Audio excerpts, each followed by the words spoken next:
आप देख रहे हैं प्रोग्राम स्ट्रेट टॉक और बेअदबी के मामलों का आज जिक्र हम लगातार कर रहे हैं एंड डेफिनेटली हम बार बार ये भी कह रहे हैं कि बेअदबी की जो घटनाएं एक बार फिर से घटी हैं ये डेफिनेटली बहुत ज़्यादा कंडेमनेबल हैं, लेकिन एक यूथ पर भी जो आज साइलेंस आज हमें नज़र आती है, पॉलिटिकल लीडर्स की नज़र आती है, वो भी हम ये कह सकते हैं कि ये आप एक्यूज्ड को जिस तरीके से उसी स्थल पर मार दिया गया, उस पवित्र स्थल पर मार दिया गया, भीड़ द्वारा जो मारा गया, वो आप इसे कोइंसिडेंस नहीं कह सकते हैं। सो हम चाहेंगे कि हमारे व्यूअर्स इस पर अपनी राय हमारे साथ जरूर साझा करें। हम आपके सामने ग्राफिक्स के माध्यम से कुछ ऐसे मामलों का जिक्र, मामले तो नहीं कहेंगे लेकिन हाँ, हम कुछ ऐसे केसेस का जिक्र जरूर करना चाहेंगे जो इन 6 सालों के भीतर हमें देखने को मिले हैं।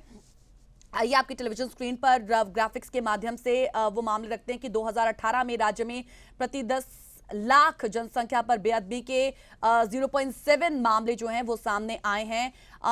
इसके साथ हम देखते हैं कि राज्यों में ये जो आंकड़ा है वो 0.1 से 0.4 के बीच रहा है जब हम बेअदबी के मामलों का इनका जिक्र करते हैं। फिलहाल एक कॉलर भी हमारे साथ जुड़े हुए हैं, आइए जानते हैं उनसे उनकी राय।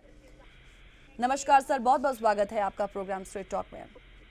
जी नमस्कार। देखिए, मैं ये जो हुआ है परसों, ये बहुत ही निंदनीय योग है, होना नहीं चाहिए था, कहीं भी नहीं होना चाहिए था जी। अब सवाल ये पैदा होता है कि ये निरादर इस्लाम के अकीदे की चीजें या सिखों के अकीदे की चीजों पे क्यों होता है जी। मैंने किसी भी सज्जन को, बीजेपी के ऑफिशियल्स को नहीं सुना इसका निरादर करते हुए। सिरसा ने जो कहा वो सिर्फ क्योंकि बीजेपी में जब आ गए हैं उसके बाद उन्होंने बीजेपी कांग्रेस बीजेपी करना शुरू कर दिया जी। ये गलत है।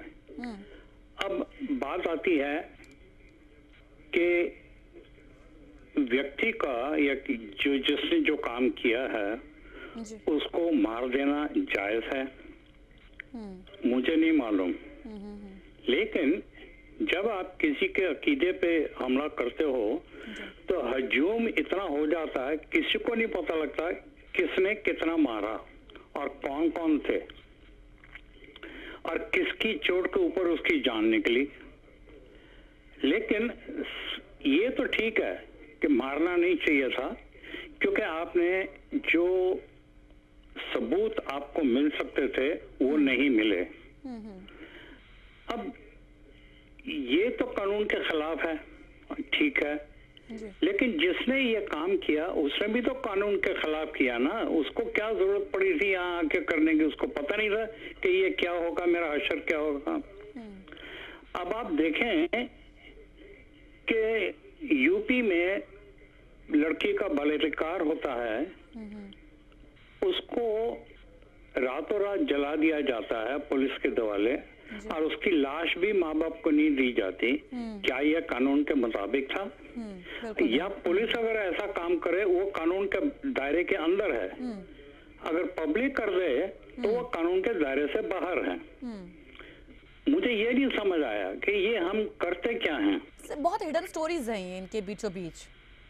हाँ जी, तो क्योंकि पूरी चीज का अभी हमें पता नहीं है, जो हम इधर उधर से या अपने बंदों से सुनते हैं वो सबके अपने अपने परसेप्शन हैं, वो कितने सही हैं कितने गलत हैं वो हमें अंदाजा नहीं लगता, लेकिन इतना हो सकता है कि हम डिड्यूस कर सकते हैं कि क्या हुआ होगा।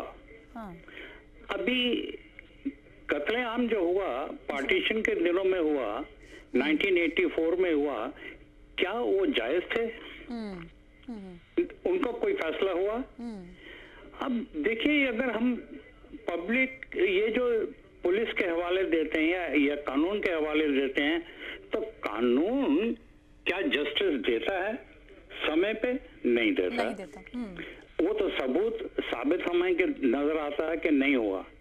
तो ये जो चीज है ये गलत है। अब लोगों ने अपने हाथ में लेना शुरू कर दिया है इसी वजह से। तो जी आदमी जब ऐसा निरादर होता है ना किसी की आस्था पे या कुछ है, तो आदमी होश गवा देता है। ये भी तो साइकोलॉजिकली आप देखें ना कि वो क्या करेगा, उसको पता नहीं है मेरा क्या, वो तो एक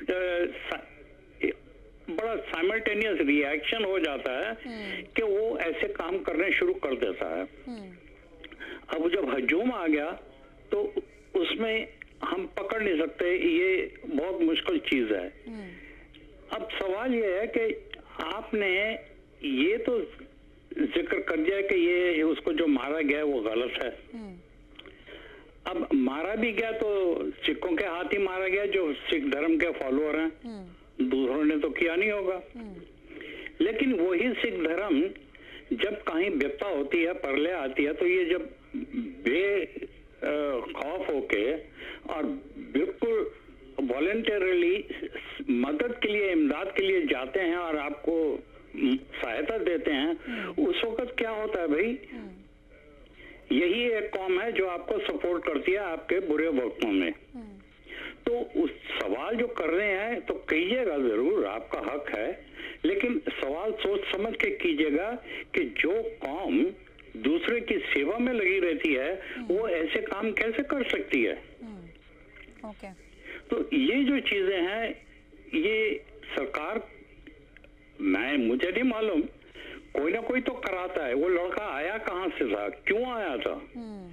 अच्छा, ये जो है कांग्रेस बीजेपी करती है, मेरा जो पर्सनल परसेप्शन है वो ये है, इलेक्शन का मुद्दा नहीं है यहाँ पे, कमिंग इलेक्शन का। यहाँ मुद्दा ये है कि जब किसानों ने अपनी डेमोन्स्ट्रेशन खत्म की और उसके बाद विक्ट्री परेड निकाली, वो हमारी सरकार को रास नहीं आई। अब वो रास नहीं आने का मतलब यह है कि अब इनको ऊपर हल्ला करो, नहीं तो और इसके अलावा और भी कारण हो सकते हैं, वो बाद में पता लगेंगे। लेकिन अभी तक तो यही लगता है, मैं किसी को दोष नहीं देता हूँ। अभी आप देखें कि दरबार साहब के एक तरफ जी किसी जमाने में एक कोई मूर्ति पड़ी थी, उसकी हालत खराब थी, और बिल्कुल जोड़े घर है, उसके साथ ही सिखों ने ही, दरबार साहब की मैनेजमेंट ने ही उसी मूर्ति की जगह पे मंदिर बना दिया। वो दीवारें दोनों की जुड़ी हुई हैं। तो ये तो हम लोग तो साथ देना चाहते हैं लोगों का, लेकिन हमारे साथ ऐसा खिलवाड़ नहीं होना चाहिए। सर यहाँ पे ना यहाँ पे हम दो चीजों को आज हम देखते हैं कि हम देखिए, आपने एक पूरे एक न्यायिक सिस्टम की भी आपने बात कही है कि वो जो न्याय है वो बड़ी देरी से मिलता है, और यही वजह है कि लोगों का अब जो ट्रस्ट है ना उस पर अब खत्म हो गया है, और लोगों ने इसी वजह से ऐसे कृत्यों पर अब खुद ही कानून को अपने हाथ में लेना शुरू कर दिया। एक तो बात ये हुई क्योंकि बेअदबी के मामले जितने भी आए, जिसके बाद मॉब लिंचिंग की घटनाएं भी सामने आई हैं, वो यही है कि लोगों में रोष, लोगों में गुस्सा देखा तो लोगों ने अपने हाथ में कानून ले लिया। अब इसके पीछे भी वजह यह है कि जो न्याय हमारी प्रक्रिया है वो इतनी ज्यादा ढीली है, और इसी वजह से अब लोगों ने अपने हाथों में इस चीज को लेना शुरू कर दिया है। लेकिन अब ये समय है कि अब जब इसको भी बदलने की आज जरूरत है। ये सिख धर्म की आज हम बात कर रहे हैं, जहां पर बेअदबी और इस तरीके के आचरण के लिए आपको क्या लगता है कि ये जो हाल ही में घटनाएं घटी हैं, इसके लिए आचरण होना कैसे चाहिए था, सजा होनी कैसी चाहिए थी? सजा होनी चाहिए थी कि भाई आप उसको पकड़ते, आप पुलिस के हवाले करते, ताकि उसकी तहकीकात होती, इसकी जड़ तक पहुंचना चाहिए था आपको, तब उसके बाद आप एक्शन लेते। तो होना तो ये चाहिए था। लेकिन जब हजूम पागल हो जाता है, ये होता नहीं है। अब आपको दूसरी मिसाल देता हूँ जी। बंगाल में आप जाइएगा, बाजार में जा रहे हैं, आप देख रहे हैं कि एक आदमी एक दूसरे आदमी को पीट रहा है। आप जानते नहीं कि क्या हुआ, कौन है, क्या बात है, कुछ नहीं। आप उसके पास से गुजरे, आपने भी दो चमाते लगा दिए, उसको तमाचे लगा दिए जी। तो आपसे पूछा गया कि भाई तुमने उसको क्यों थप्पड़ मारा? कहता लोग पीट रहे थे तो मैंने भी पीट दिया। अब ये तो कोई तुकना हुई ना। तो ये मैं कहता हूं कि हमें अपने होश और हवास में रहना चाहिए, आपस से बाहर नहीं होना चाहिए और जिंदगी का ध्यान रखें। जिंदगी बहुत नियामत चीज है, एक दफा चलेगी, ये वापस नहीं आती। तो किसी की भी जिंदगी आप ले नहीं सकते। खुदा ने जिंदगी दिया, खुदा ही जिंदगी लेगा जी। तो ये जो हजूम जो जिसने मारा है वो होश-ओ-वाश में नहीं था, उनकी नजर में यही सजा ठीक थी। अब जैसा नवजोत सिद्धू कहता है कि साहब सरेआम बाजार में उसको लटका दिया जाए, तो क्या ये भी कानून ठीक है कि आप लटका दो बाजार में? लेकिन देखिए, कानून आप नहीं बना सकते, लेकिन आपको दूसरे के मजहब का ध्यान रखना पड़ेगा। और जो मजहब मेरा नहीं है और दूसरा है, तो मेरा कोई हक नहीं बनता कि मैं उस धर्म की बेअदबी करूं।